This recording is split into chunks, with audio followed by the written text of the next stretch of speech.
What's going on? So with EuroCAD, I did take the loss on it, unfortunately, but we happened to get a scale in position on UJ, and yeah, just basically eyeing up this one.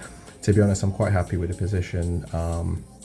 It's done everything it needs to. I've been a bit aggressive with it as well, as you can see with the management being here, and then I've got that one at break even. So obviously with EuroCAD, let's have a little look at that first. So EuroCAD, I went out at this time, so I wasn't able to manage it, but that pretty much would have been a break even, or I would have really ended up looking at this to probably take some sort of profit.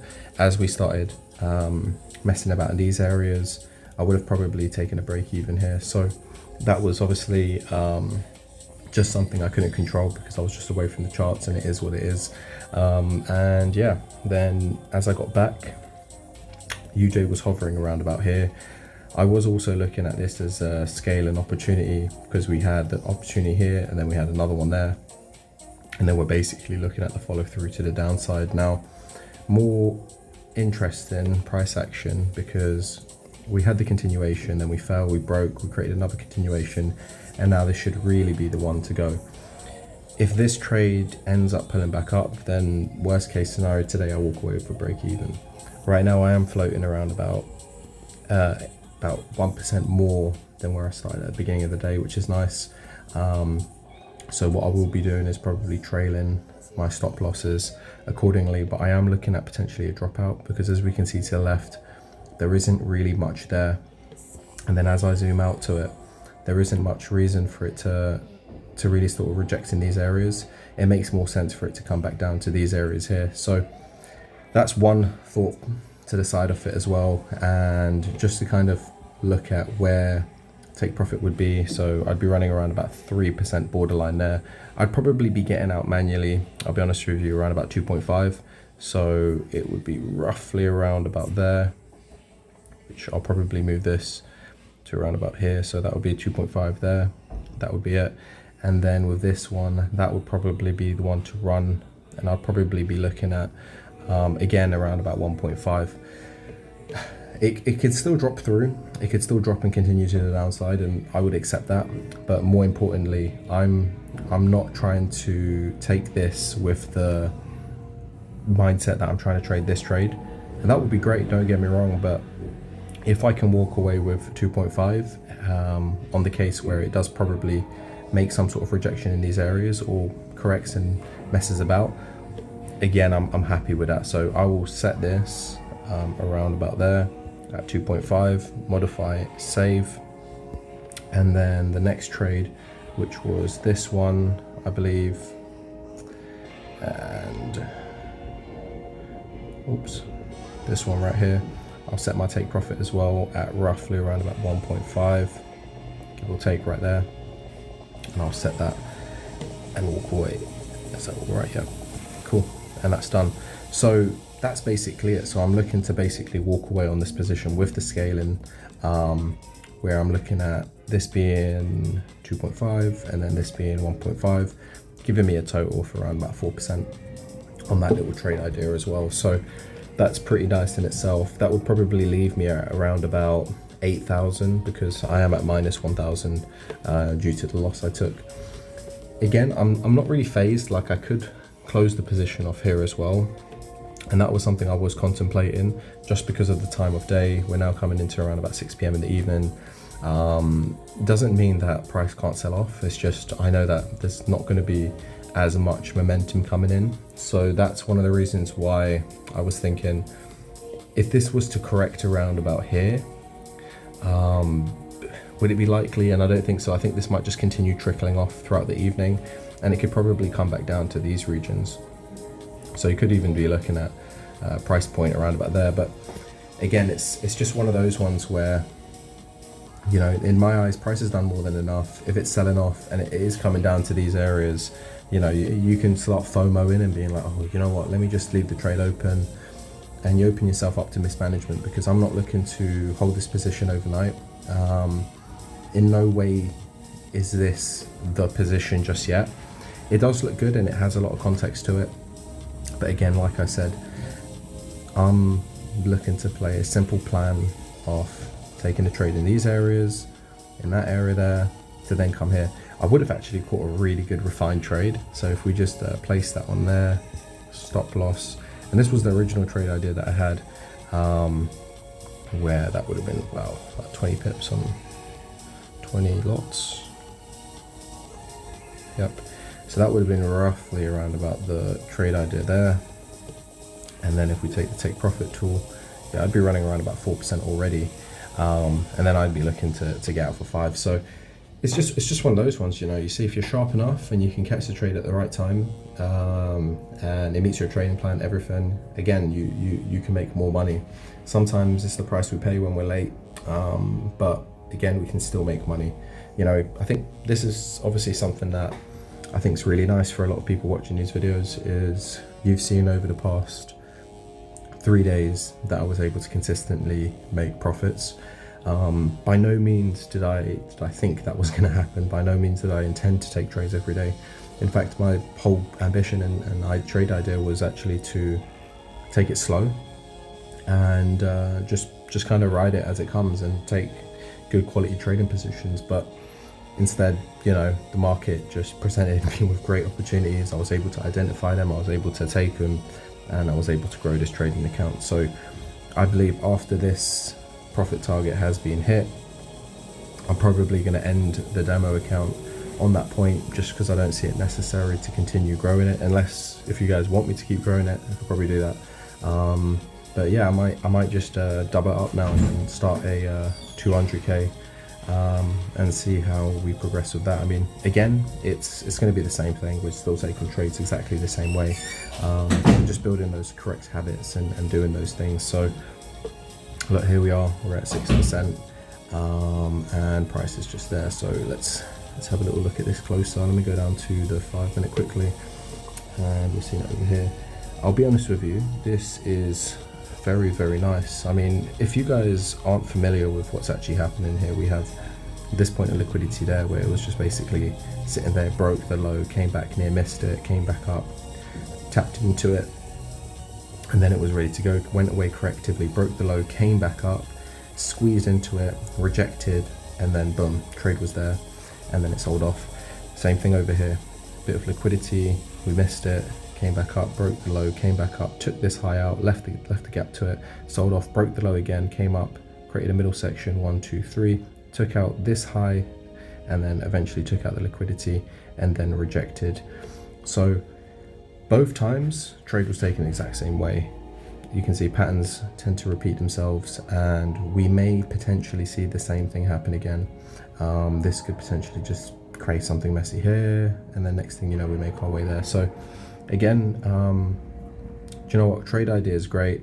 For the sakes of the video and just kind of stacking those wins, I'm going to be more than happy to just probably close it off here. I mean, it doesn't really make a difference if I'm going to hold it or not. As we saw with Euro USD yesterday, as you can see, so I'm just going to close these off because again, I don't really have much patience for this at the moment because I've got to go do more stuff. So trade can go, if it doesn't go, it goes, it doesn't really matter. We'll just go back to Euro USD. Hold on, let me just remove this and do this.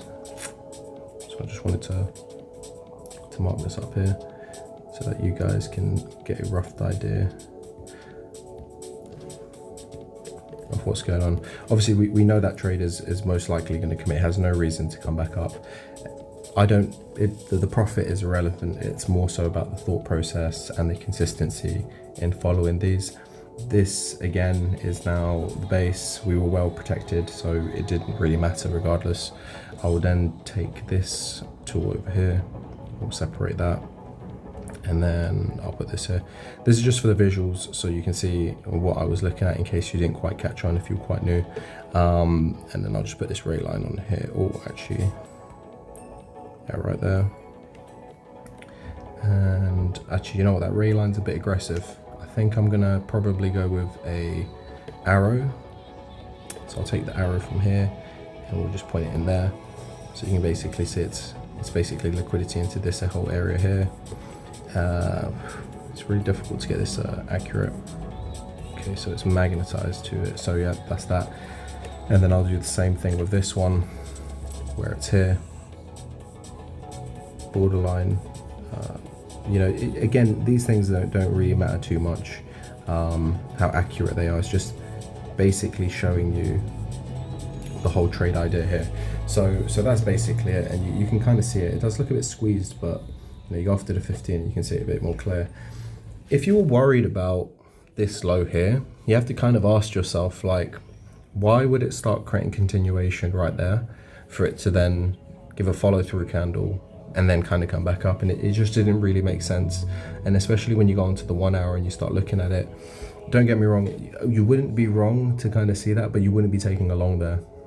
You'd have to really see that come back up and then create something larger. And then at that point there, it's kind of just like, well, this is just one piece of a large corrective channel. So this selling off makes a lot of sense. The value of my account doesn't really matter. It's the consistency of what's happening with my trades that you need to focus on. And that's one of the reasons why I closed the trade, because I don't want people to be coming on here and seeing like, okay, well, he's made 10K, he's made 15K, 18K. That's not the main thing here. The main thing here is the consistency, the process, being able to continuously do those things in order to get continuous profits, and the mindset around it, which I think is extremely important. I'll go to Euro USD quickly as well. So as we saw yesterday with Euro USD, we took the trade up here and you can see it came to the bottom of the range. Now the odds are, with this being how it is, it could just really just make its way back up, which is great for us because, with the USD yen trade, it makes sense for this to then sell off. So then this becomes potentially a much bigger trade than we anticipated. So I just wanted to kind of also point that out because, these are all confluences. Another thing is, you look left, has nothing really there for it to really rebound off. There's no small consolidation it's moving towards. It's clearly moving to this section down here, right? So again, just wanted to point out. So obviously, again, it's a demo account. Just to be clear, it's a demo account. It's not about the profits, it's about the consistency. It's about adopting the right habits, identifying good trades, following your trading plan, being able to not only take the trades but also live the life that you perceive yourself living, and then also at the same time be able to manage trading with it. So again, this account, we've been trading for 3 days, I believe. Beginning of this week, it's Wednesday, we've already made circa 6,000. Really and truly, that could be a lot more, but 6,000, in what place do you make 6,000 in 3 days, right? And we've only been trading for 3 days now. Let's say that we consistently trade on this account over the course of the next month. Sure, there will be turmoils. I've taken a few losses, as you've seen, but then at the same time, the account is consistently growing. And that's something that you need to come to the realization with, is that sometimes stacking these small wins can also account to building an account. So it's not always about taking the trade from here to down here. That's not always what it's about. Scaling in on that trade there to down here, it's not what it's about.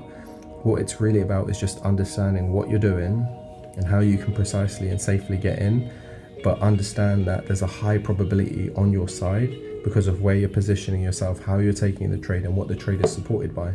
And by understanding that very well, you'll be able to then adopt the mentality to then get into these trades consistently. And then as a side effect, even if you were to mismanage it, because that's something that I'm trying to demonstrate in here as well, is intentionally and unintentionally mismanaging trades. But more so, it's not just about getting there in one trade, right? That's the most important thing. For a lot of people who are doing assessments, a lot of people who are trying to get large amounts of capital, get funded so they can start making money and so forth, you have to come to a realization that, sure, Canal could have done it in one trade, he could have done it in 2 trades, but you have to also understand that you have to get rid of that mentality. It's not always about the 1-2 trades. It's also about stacking the small wins so that you can get there. Sure, we've taken quite a few trades. I did take a lot more trades than I really intended to originally, but at the same time, I'm stacking those trades and I'm getting to my profit target. So it's not about how you get there. It's about what you're doing in order for you to get to your destination. And what I've done here is I've been able to stack the trades and get to where I need to be now. Had I been more sharper, had I been more alert and aware, I would have been able to get a more refined position, a much more strategic position, and I would have made a lot more capital. In fact, I could have potentially made around about 10% if I was very, very sharp, but I wasn't very sharp. And the reason why I wasn't very sharp is because I wasn't constantly looking at the screen. Now, for some people, they'll be like, oh yeah, but I constantly look at the screen. Well, yeah, that might work for some people, but it doesn't work for me, because if I'm constantly looking at the screen, I'm opening myself up to making mistakes. And I know that about myself, so I don't want to constantly be looking at a screen. Sure, I could set alerts, and I do sometimes, but at the same time, it's like, I'm just living my life.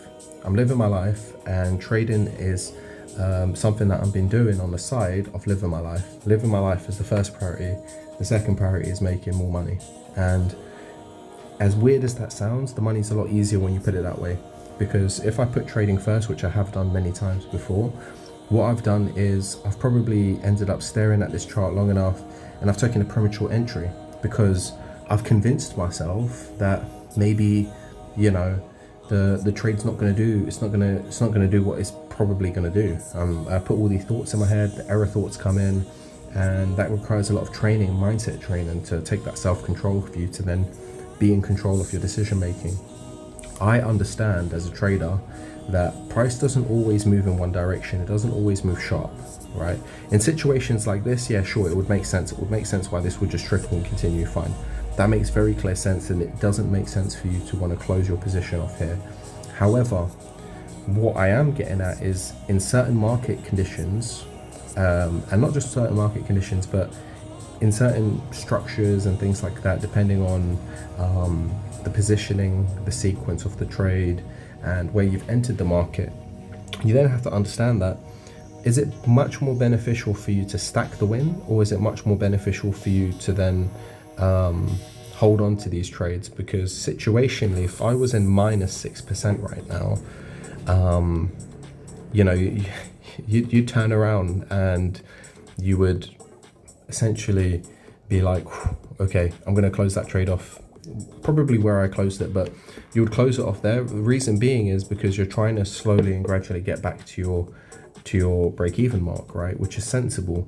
If you're not doing that and you're basically taking the trade and holding it in a different situation, then you're kind of going with the hope mindset that I'm going to make all that 6%, minus 6% back to break-even in one trade. And then what tends to usually happen is it might even drop to like optimal 4%, and then it comes back up, and then you walk away with 1% or nothing, or maybe even a loss. And that's happened to me previously, where I've had that hope, and I'm kind of just saying that to you because you need to eliminate those thought processes. You can make good money, consistent good money in these markets, but by having a consistent approach to your trading.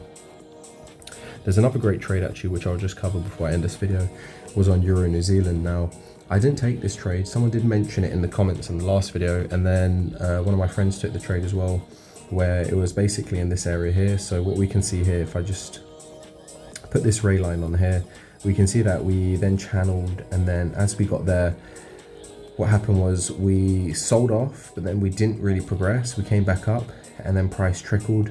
It started to move sideways, and then it squeezed into this area and then sold off. Now, personally, I looking at it in hindsight, I could say, oh, it looks amazing. This looks like a great trade. Everything is there, blah, blah, blah. But really and truly, for me, it's not really the type of trade that I would want to go straight in on. Reason being is, number one, it's EN. Spreads can be a bit wild. I'm really saying that if I take the trade in these areas, it has to go from there. And as we've seen with price action, it's just really messing about. For me right now, this kind of looks more like a trap, but I can see why it would commit because it has more than enough. As you can see, you know, it's basically done this, it's rejected, then you've got your continuation there. So it makes sense for it to continue to the downside and see this continue. But at the same time, it was like, well, if we are, and I'm just going to pull this tool out, if we're going to go from here, then why is it doing this right at the top? So then it's like, what if it's doing something like that and it's messing about, and then next thing we know, it's making its way higher? And that is a strong possibility with something like Euro New Zealand. And for that, it was like, okay, you know what, if I'm taking a trade on this, I'm going to go to the H4 and I'm going to wait for a solid 4-hour entry. And that's how I was just willing to mitigate a trade like this. I just didn't want to kind of impose that on someone else, because at the same time it could disrupt them and get them out of a position, or equally it might cause them to not want to take a good position if it shapes up. Because remember, the market changes so quickly and data changes. You know, if for example, if we came here and we had this candle was red, and then we washed out over there, taking out all of that level, and then we had this candle, I would have been like, wow, I should have taken this entry here, and then stop loss could have been cropped around about there, and that would have been my trade idea, to then play that to the downside. I didn't get that, and I'm more than happy to accept that I didn't get what I was looking for, so I can walk away. And I think that's a strong trait of trading as well, is knowing when a trade doesn't meet what you're looking for and then being able to walk away. Same time that there was enough here and it did commit, it is committing, but same time it's not what I'm looking for. So just want to kind of point that out and just kind of share that with you guys, because having a solid trading criteria, I think a lot of the time that is what enables you to then take consistent profits. Because one thing you'll realize, the more trades that I'm taking, you'll notice that a lot of the trades have strong similarities and they're backed by very similar thought processes. And I think as a trader, you need to have that in place, because then that enables you to have a much better edge. Again, massive takeaway from today is always look left. You know, despite what it's doing here, when you look left, it's got less of a reason to mess about now. So if you see a solid drop through now, it just makes crystal clear sense. Anyway guys, I hope this video was very, very valuable. I hope you took away some key lessons on it, and I will catch you guys in the next video.